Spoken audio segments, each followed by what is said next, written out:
Hello, my name is Sirrano Keith Baldeo and welcome to Texas Justice Review. Today we're going to talk about AI, how it affects the legal system, and why it's going to be better for litigants to remove lawyers and argue their own cases. It's really an exciting time for people who can't afford the expense of lawyers. What I'm trying to do is create an organization, Texas Justice Review, to help people who do not want to pay the $20,000, $50,000 on lawyers. But what we need to do is to establish pro se power litigation strength against the judges. So you get a lawsuit, and the first thing what happens is you think you have to hire a lawyer, correct?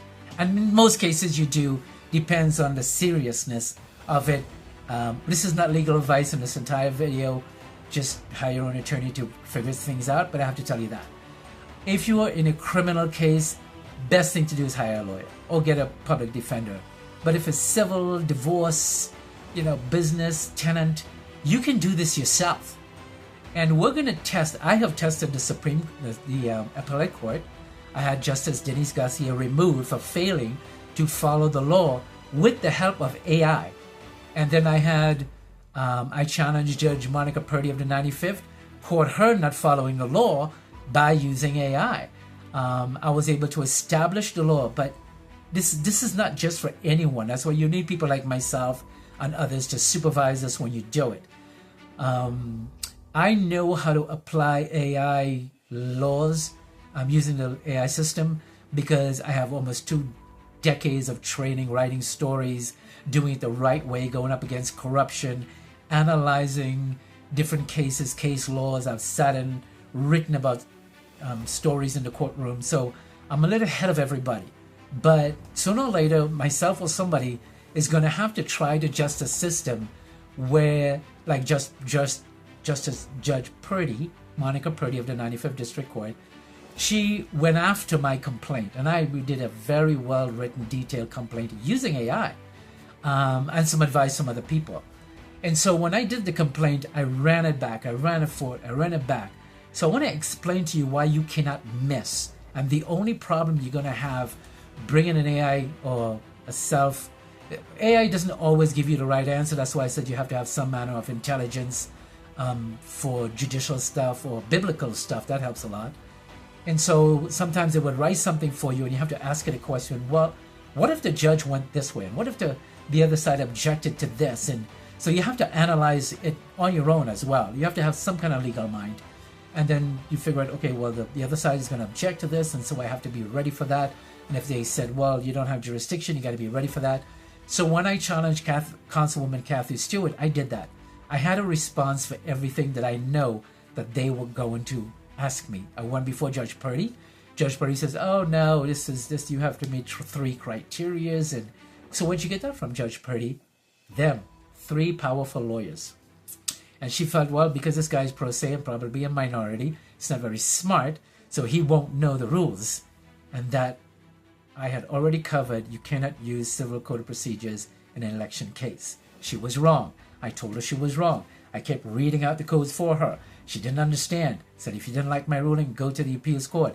I came home, I ran it back to AI and says, what will the Supreme Court do and say? They explained that to me, and I took that to my legal knowledge, asked back a couple of questions. I filed a motion of notice against her, and as it turns out, I was right. Judge Purdy was wrong. She does have jurisdiction to hear my case, but it's too late. The damage is done. Same thing with this lawyer, Victoria Warren. This woman was just bombarding the case with just vexatious motion, vexatious hearings. She was constant communications, constantly just digging into the case, because what she did was she saw the spouse had a lot of money. I mean, a lot of money. And she decided, instead of paying me, what I'll do, I'll get you to help me jack up the cost of litigation, and then I'll roll it into the house, and we're going to charge him the equity to pay me, so you won't have to pay anything. So those are the things that you have to be smart about and know what you're doing and realize what you're doing before you do what I'm doing, okay? And when we formed Texas Justice Review, we wanted to create an organization that you don't need a lawyer, per se. So there has to be a case law first. There has to be a case law where you present something by yourself and you use AI, and the judge is going to rule against you because of that. But then because you did it so keen on the law and you are right, you're going to have to appeal. And then when you appeal specifically that I was discriminated against because I use artificial intelligence, that's going to go to the Supreme Court. And then the Supreme Court is going to look and says, well, he's correct. Because he used AI, he didn't suffer financial discrimination in having to afford an attorney. It's not financial, it's called economic discrimination. And so you use these applications because you can't afford the high-priced $20,000 attorney.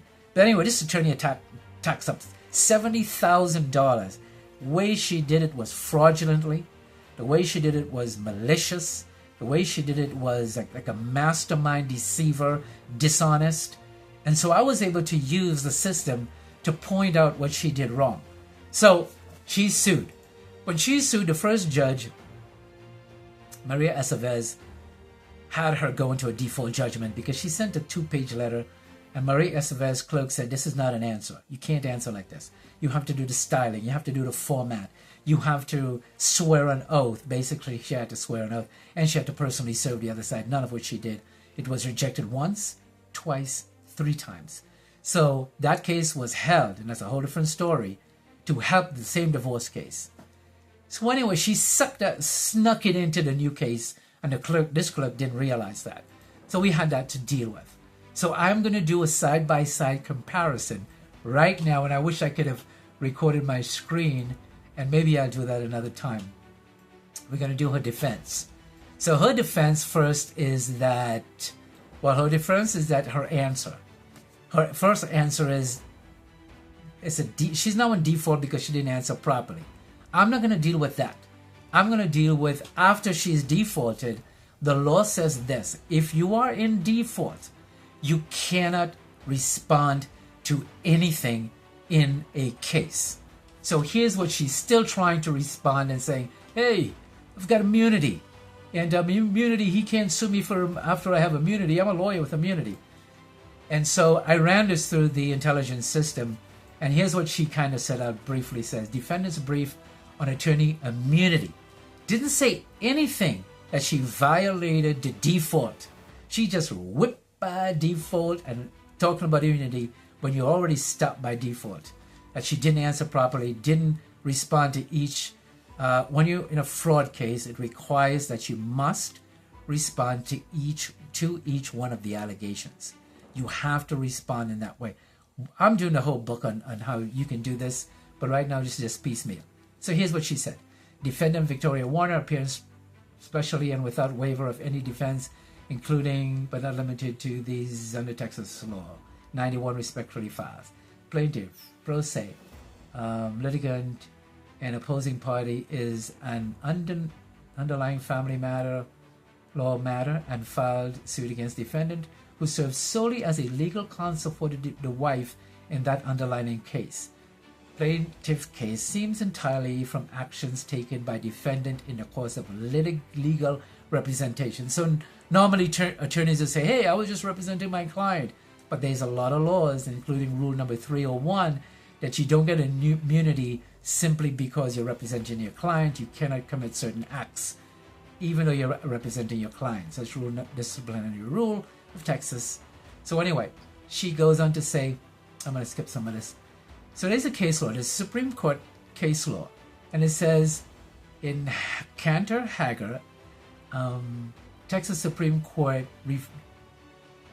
reaffirms that attorneys are immune from suit by non-clients when their conduct falls within the scope of their legal representation of a client. Now that is true. In the legal course of your representation, whether it's a judge or an attorney or a cop or anybody else, you have that protection. But not when you commit fraud, right?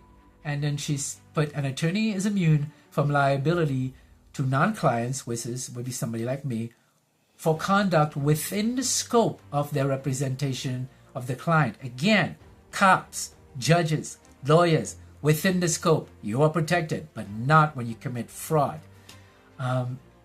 Let's see what she says. This include not only pleadings, discovery, blah, blah, blah. Plaintiff lawsuit against defendant is based entirely on defendant's representation of plaintiff's former spouse in a contested divorce proceeding. That's not true. So now she's given false information to the court. It was a personal battle between her and the husband, which happened to be me at the time. None of these allegations involve conduct outside the scope of legal representation. Not true. Because she was charged for the conduct outside the representation, not within. So here's what my paid AI had to say. I asked, this is what she filed. Does it trump my default judgment? And the response is this.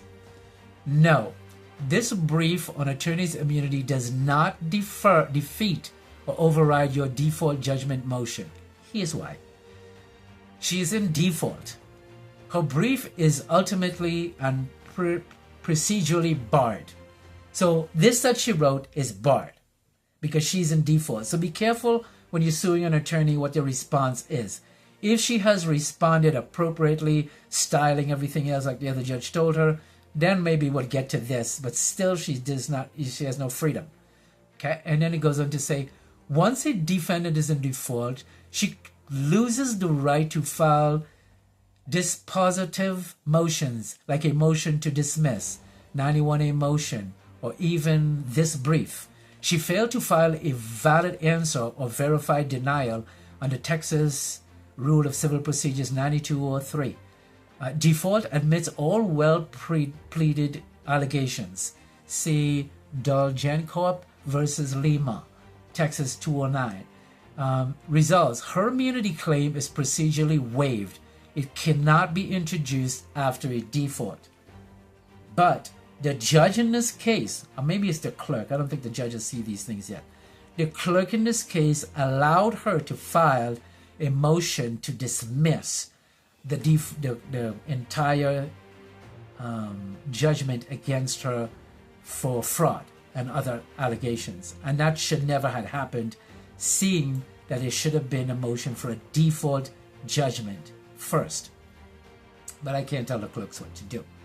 And then it goes on to say, Rule 94, attorney immunity is an affirmative defense, waived by default. Okay, so once you are defaulted, and you're an attorney, and this is what attorneys do. It's pro se, and you're going to see a lot of people without attorneys in courtrooms going forward with this new AI advancement. And so mine is paid, so I get a little more detailed on it. And so here's what it goes on to say. Texas Rule of Civil Procedures 94 requires that affirmative defense, like attorney immunity, must be expressly pleaded in the answer. So this is 6 months later after she's in default. Warner never properly filed an answer. She only submitted a genetic, unverified denial, which is invalid under Texas Civil Code of Procedures 93 for fraud claims. I know if you're pro se, I know if you're new attorneys, you've got to be able to distinguish the type of claims that you're fighting or defending. When I sued Councilwoman Kathy Stewart and I went to the hearing, Judge Monica Purdy, 95th District, said she has to listen to them under the Civil Rules of Procedures. I have to meet 3 criteria in the election case, which was incorrect. And that's why she reversed her decision after I appealed her. So you have to know, just like in a fraud case, you don't get in a fraud case immunity. It's not automatic. And you don't come answer 6 months later after you failed to answer it in the original. So when she had to answer, I think it was January 27th or December 27th, that's when she had to file, hey, I got immunity. But all she did was deny it, general denial. I'm not listening to what he has to say. I don't care about this court. Anyway, so there is other case laws. By defaulting, she has forfeited any affirmative defense. And in Ramming versus Ramming, which is probably a divorce case, Houston, affirmative defense not pleaded are waived. And yeah, she waived it, but now she's pleading it. And then the same case she used, Cantey versus Haggard, where she said that long as she's representing the client, she's free. Here's what they said. They said immunity does not apply to fraud, obstruction, or conduct foreign to client representation. So it's telling you if she colored outside the line, which she did, hiding funds in the proceedings, which is a criminal act, and several other things that harassment, stalking, defamation, all these things, she had to initially, in her answer in 21 days, file an objection to and address specifically. And when you don't do that in a fraud case, you waive that right. You even waive the right to immunity when you're in default. And it says immunity doesn't apply to fraudulent conduct. And then it says, even if her brief was timely, let's just say she did, this is back in December 2024, and she filed it timely, which is this one is not. Immunity does not protect fraudulent or malicious conduct, which is what she sued for. But she had a chance in her answer to address the malicious conduct and address the fraud, and since you didn't do it, you waive that right in a fraud case like this. And so she can't come up now and say, hey, I want immunity. And it's telling me, here's what you have to say at the hearing. Your Honor, this filing is procedurally banned. The defendant is in default. Number 1, has not filed a verified answer. Number 2, as required under Rule number 93, has not waived any affirmative defense under Rule number 94, including attorney immunity. All this was supposed to be done way back in December before the 21-day default kick in. Even if not waived, which means even if she answered after, Cantey Hanger, which she put as a defense, bars immunity from fraudulent conduct. So once she stepped outside of the house, I grabbed her, which is the foundation of this case. This filing does not change her status as in default and cannot delay the judgment. So she's in judgment. The problem that she's having, as explained by Mr. Intelligence, this filing cannot change her status. Filing a motion to dismiss cannot change her status. And I read what her status is. Immunity. You cannot plead immunity after a default when you fail to answer properly. And even in her dismissal that she has immunity, she failed to answer that correctly. So not only did she fail to answer the original complaint properly, she failed to answer, even provide a motion to dismiss and an order separately. I think she might have done an order. I don't see the order. Maybe the order is separate. I'll have to go back and look into that. But when you do this, you have to do an order as well, and I didn't see an order. But anyway, all this is compliments of Central Intelligence here. And anyway, they asked the plaintiff, do you want me to prepare a motion to strike defendant's brief on attorney immunity? And I already submitted that along before this. And then so I came back and I said, would you, what if the Texas law that says an attorney cannot commit fraud even in the representation of a client? Hey, very good question. Because she's going to say, this is what basically saying, but she failed to plead it properly. So here's what they said. The key holding. Attorney immunity does not extend to fraudulent conduct, which is what was pleaded, which is what she failed to address. And she's barred now by the rule of default not to come back and bring that up. Okay? And criminal act conduct is outside the scope of the attorney representation, which is what she's trying to claim, but she was outside. But if you wanted to say, hey, I was not outside, which you are, you had to plead that within the 21 days. And she failed to do that, so that goes into default, and now she can't even talk about that. And we're hoping that the judge tomorrow is going to respect that. Then another Sylvia versus Bean. Fraud is not conduct that is part of the discharge of an attorney's duty to a client, and thus is not protected under attorney-client immunity.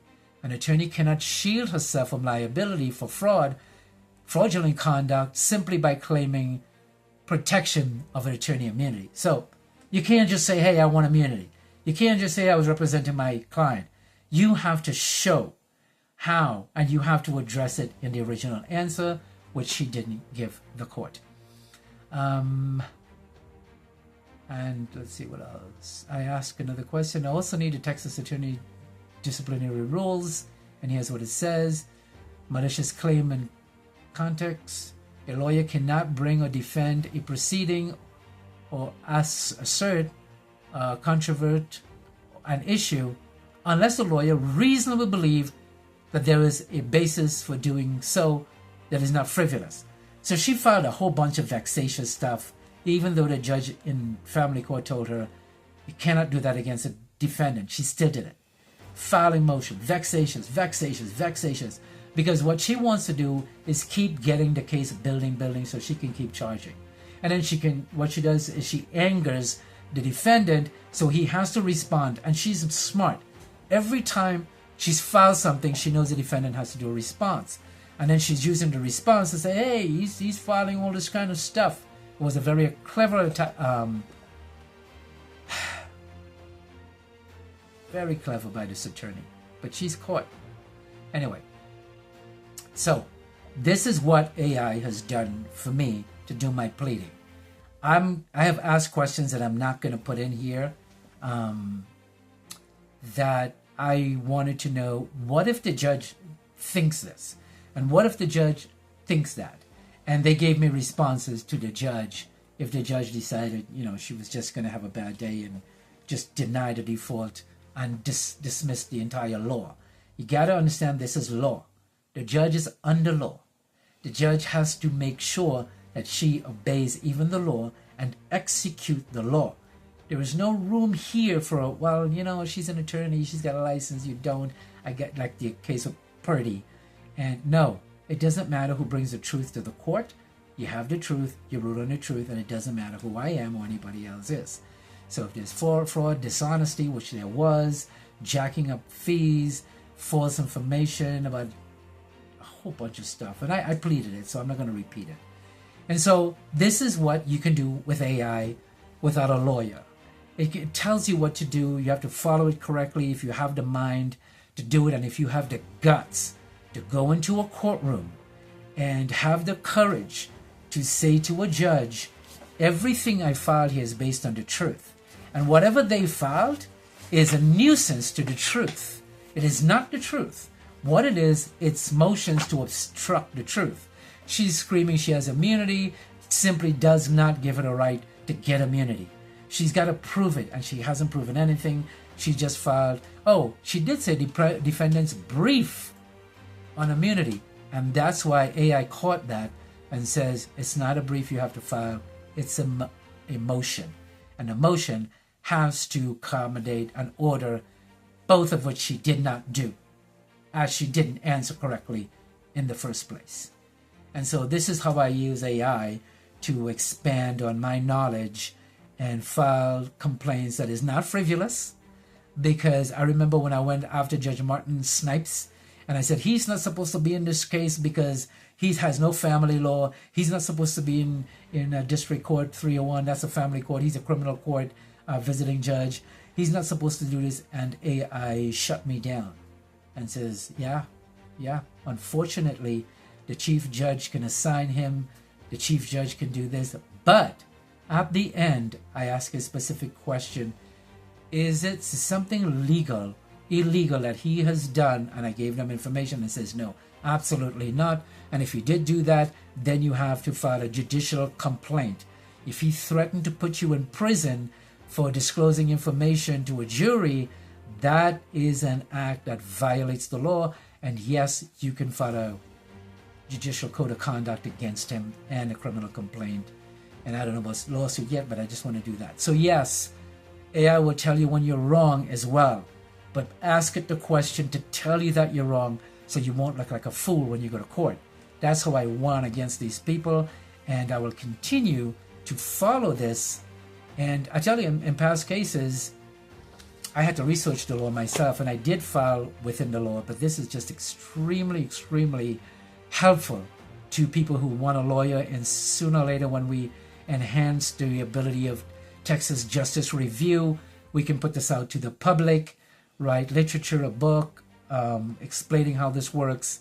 And of course, it's going to have to be digital because AI is working fast, and they're going to, faster their work. So there's one other thing. There are companies now that are reaching out to lawyers and saying, hey, did you get to file that brief in 2 weeks? We can help you file it in 2 hours. And they're creating software specifically for lawyers in the legal field. I have a feeling, or maybe I'll do it myself, create legal software for pro se people if you're not a lawyer. Because this is lawyers and this is you. There's more people for that. And that's how I do what I do. And I'm going to teach it, use it as a teaching moment, use my experience as a teaching moment. Tomorrow we've tested most everybody. We're testing this lawyer and the law and see whether or not this judge is going to rule on the law or let it get away with all this malicious brief it's not even supposed to be a brief. It's illegal with all this illegal stuff. This is Sirrano Keith Baldeo, Texas Justice Review. Thanks for watching. Again, nothing here is to be taken as legal advice. All rights are reserved. If I can't do this on a proper video. And bye for now. See you on the next show. Don't forget to like and follow and share.